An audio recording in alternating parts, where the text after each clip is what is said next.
जय हिंद दोस्तों, आप सभी लोग का बहुत बहुत स्वागत है।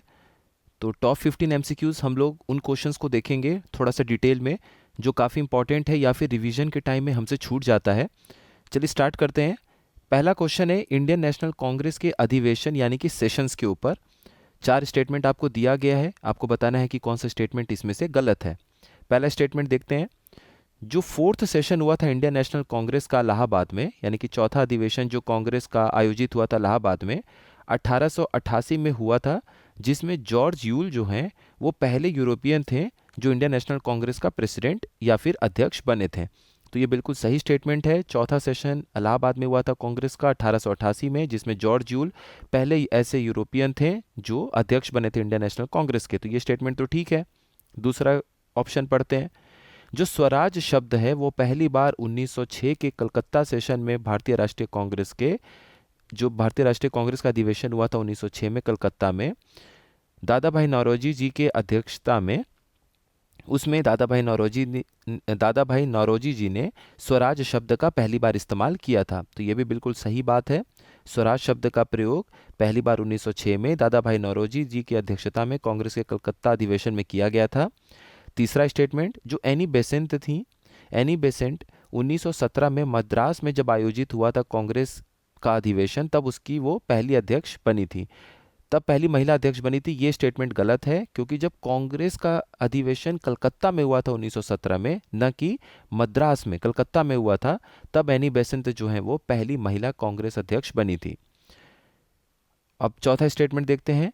सरदार वल्लभ भाई पटेल जी की अध्यक्षता में आयोजित कांग्रेस के 1931 के कराची सत्र के दौरान मौलिक अधिकारों, जो कि फंडामेंटल राइट्स पे, और राष्ट्रीय आर्थिक कार्यक्रम यानी कि नेशनल इकोनॉमिक प्रोग्राम पर एक प्रस्ताव यानी कि रिजोल्यूशन को पारित किया गया था। तो ये भी बिल्कुल सही स्टेटमेंट है। तो जो गलत स्टेटमेंट है वो हमें चुनना था, वो सी ऑप्शन है। बाकी जो डिटेल है यहाँ पे, इंडियन नेशनल कांग्रेस का पहला जो अधिवेशन हुआ था उसके बारे में आप लोग अच्छे से पढ़ लीजिएगा सॉल्यूशन में, नहीं तो सॉल्यूशन के साथ पढ़ने में टाइम काफ़ी लग जाएगा। दूसरा क्वेश्चन देखते हैं। 1889 में यानी 1889 में एक कमेटी का गठन किया गया था ब्रिटेन में, ताकि कांग्रेस के लिए सपोर्ट अर्जित किया जा सके। आपको ये बताना है कि उस कमेटी के अध्यक्ष कौन थे, प्रेसिडेंट कौन थे। यानी 1889 में ब्रिटेन में कांग्रेस के लिए समर्थन प्राप्त करने के लिए जो एक समिति का स्थापना किया गया था, गठन किया गया था, उसके अध्यक्ष कौन थे।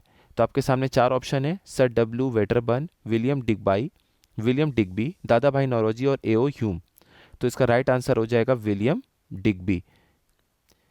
और ये भारतीय राष्ट्रीय कांग्रेस के समर्थन के लिए उद्देश्य से 1889 में लंदन में ब्रिटिश कमेटी ऑफ इंडिया की स्थापना की गई थी। इसको ध्यान रखिएगा, ब्रिटिश कमेटी ऑफ इंडिया के नाम से ये स्टार्ट हुआ था। इसमें भारत इंडिया के नाम से एक मंथली, मतलब महीने में एक बार छपने वाला जर्नल जो है वो प्रकाशित किया जाता था।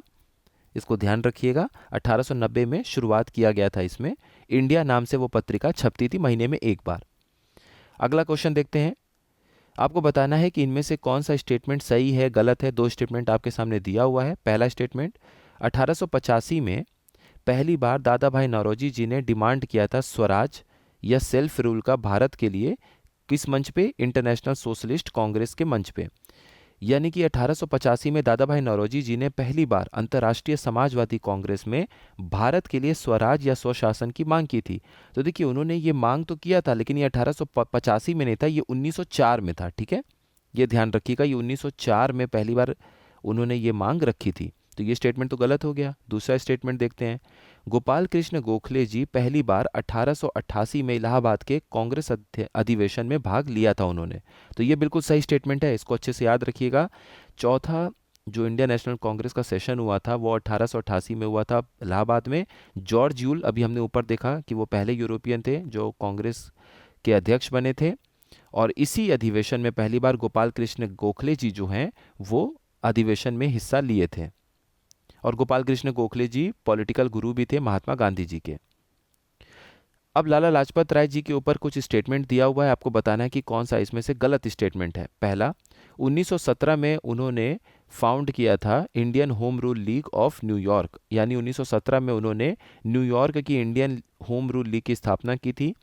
दूसरा स्टेटमेंट, सितंबर 1920 में उन्होंने भारतीय राष्ट्रीय कांग्रेस के विशेष कलकत्ता सत्र की अध्यक्षता की थी, जहां गांधी जी ने असहयोग आंदोलन यानी कि नॉन कॉपरेशन मूवमेंट को पास किया था। तीसरा स्टेटमेंट, 1920 में उन्हें all India trade union Congress का पहला अध्यक्ष चुना गया था।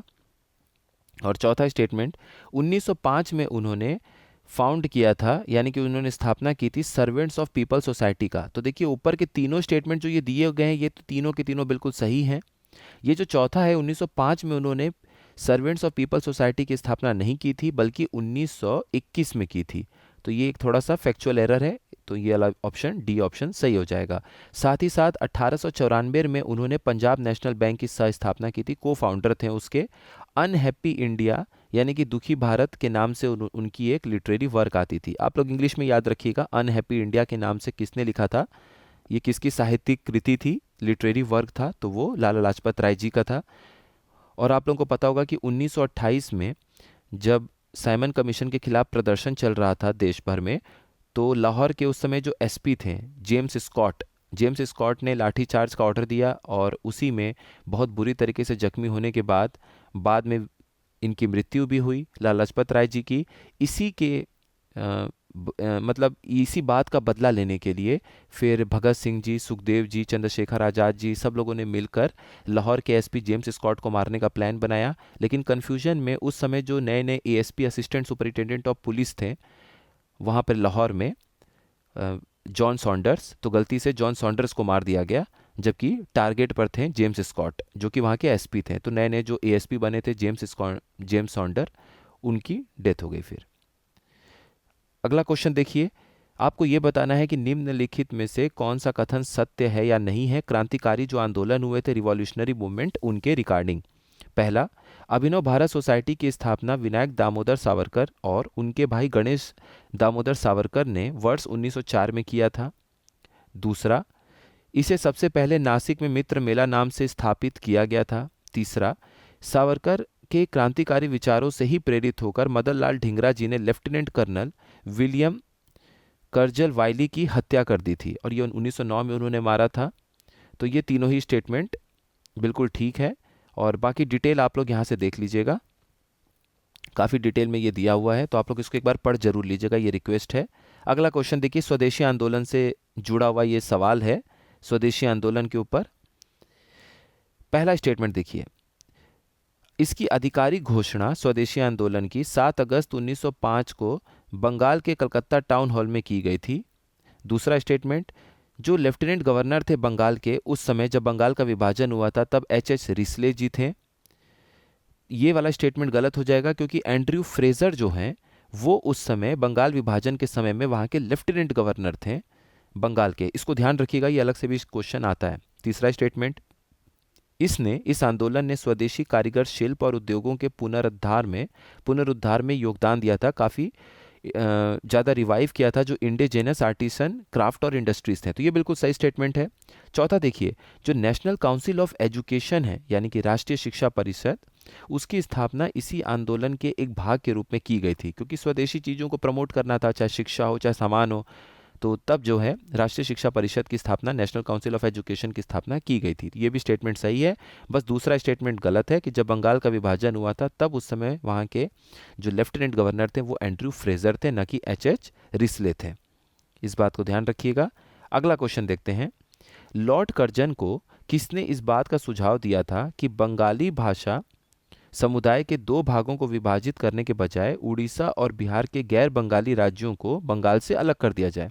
मतलब आपको एक क्वेश्चन ये पूछा जा रहा है कि उस समय जब कर्जन थे बंगाल के विभाजन के समय में, तो हमारे किस लीडर ने ये उनको सजेशन दिया था, सुझाव दिया था कर्जन को कि आप अगर बंगाल का विभाजन करना चाहते हैं तो उसके दो हिस्से ऐसे मत करिए कि दोनों ही तरफ बॉर्डर के विभाजन के बाद बंगाली बोलने वाले लोग रहेंगे।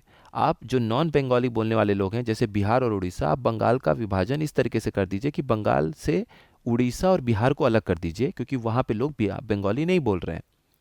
तो ये जो सुझाव था ये सुरेंद्र नाथ बनर्जी जी का था। ध्यान रखिएगा, सुरेंद्र नाथ बनर्जी बहुत इंपॉर्टेंट पर्सनैलिटी हैं, उनके द्वारा कई सारे संगठन बनाए गए हैं, एक बार आप लोग उनको रिवाइज कर लीजिएगा। आगे देखते हैं, क्विट इंडिया रिजोल्यूशन जो है वो बॉम्बे सेशन जब हुआ था इंडियन नेशनल कांग्रेस का 1942 में, तो किसके द्वारा पारित किया गया था? यानी वर्ष 1942 में कांग्रेस के बम्बई अधिवेशन में भारत छोड़ो प्रस्ताव किसके द्वारा लाया गया था? ठीक है, किसके द्वारा लाया गया था? तो ये लाया गया था जवाहरलाल नेहरू जी के द्वारा। ये इंपॉर्टेंट क्वेश्चन है, इसको ध्यान रखिएगा। अगला सवाल है, देखिए इंडिविजुअल सत्याग्रह शुरू किया गया था अपने देश में 1940 के बाद। अब आपको ये बताना है कि तीसरे इंडिविजुअल सत्याग्रही कौन थे, जो तीसरे व्यक्तिगत सत्याग्रही बने थे वो कौन थे? तो तीसरे जो बने थे वो ब्रह्मदत्त थे। पहले आचार्य विनोबा भावे जी को बनाया गया था, दूसरे जवाहरलाल नेहरू जी बने थे और तीसरे ब्रह्मदत्त जी बने थे। इस बात को ध्यान रखिएगा। देखिए त्रिपुरी का सेशन हुआ था इंडियन नेशनल कांग्रेस का। त्रिपुरी मध्य प्रदेश का एक जगह है 1939 में।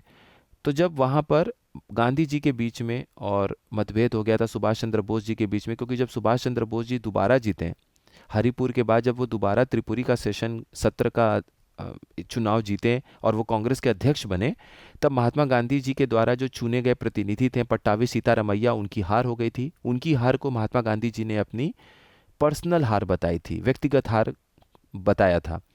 इसी बात से और बाकी जो भी मुद्दे उठाना चाहते थे सुभाष चंद्र बोस जी, वो वहाँ पर नहीं चल पाया उस समय कांग्रेस के अंदर, तब उन्होंने रिज़ाइन दे दिया। अब उनके रिज़ाइन देने के बाद, त्यागपत्र देने के बाद, सवाल यही है कि सुभाष चंद्र बोस जी के इस्तीफे के बाद भारतीय राष्ट्रीय कांग्रेस के अध्यक्ष फिर कौन बनाए गए थे? तो वो बने थे डॉक्टर राजेंद्र प्रसाद जी। इस बात को ध्यान रखिएगा। किस साल आखिरी चुनाव हुआ था इंडियन लेजिस्लेचर का गवर्नमेंट ऑफ इंडिया एक्ट 1919 के अंतर्गत? यानी भारत सरकार अधिनियम 1919 के अंतर्गत भारतीय विधानमंडलों का जो उस समय विधायिका थे, उनका अंतिम चुनाव किस वर्ष हुआ था? तो 1945 में हुआ था। क्योंकि ये जो भारत सरकार अधिनियम 1919 था, उसके तहत 2 बार चुनाव कराए गए थे केंद्रीय विधानसभा के, एक तो केंद्रीय विधानमंडल के, एक तो 1926 में, दूसरा 1945 में। तो आखिरी बार कब कराया गया था इसके तहत चुनाव, इस अधिनियम के तहत चुनाव? 1945 में।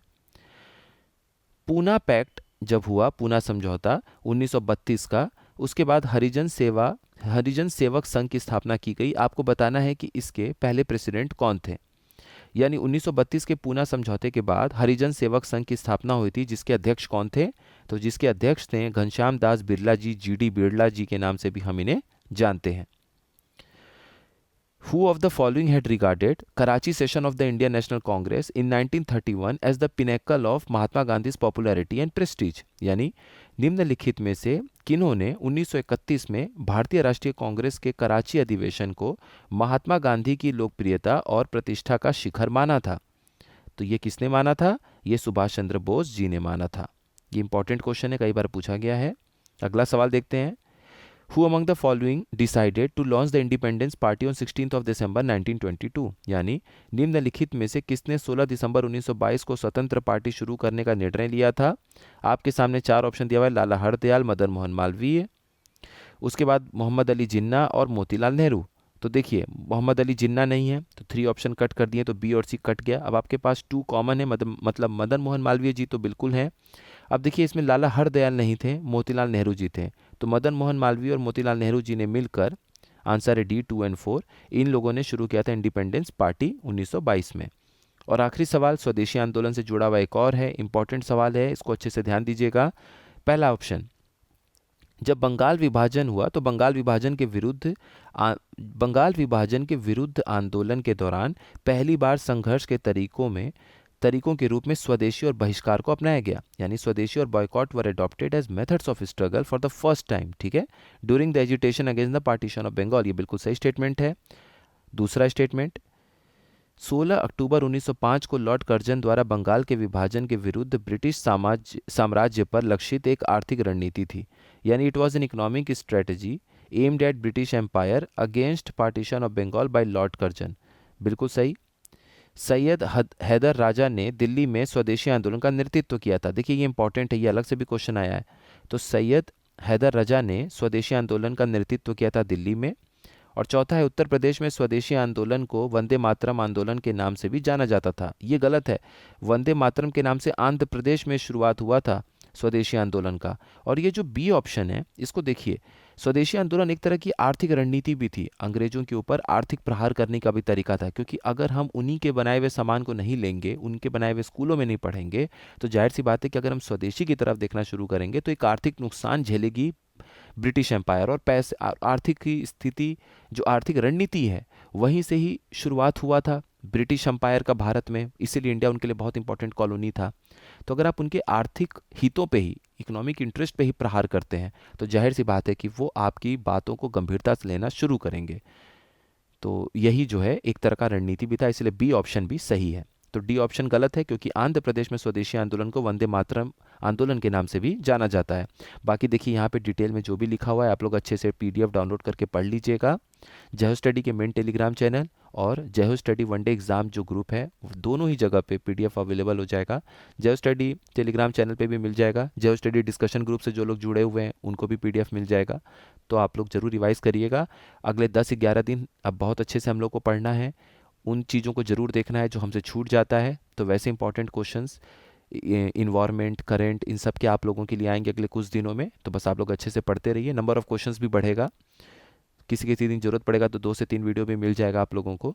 बस आप लोग अपनी पढ़ाई करिए, जितना पीडीएफ अभी तक दिया गया वो ज़रूर पढ़िएगा, एग्जामिनेशन आप लोगों का अच्छा जाएगा। बाकी मिलते हैं नेक्स्ट इन्फॉर्मेटिव वीडियो में। आप सभी लोगों का बहुत बहुत धन्यवाद।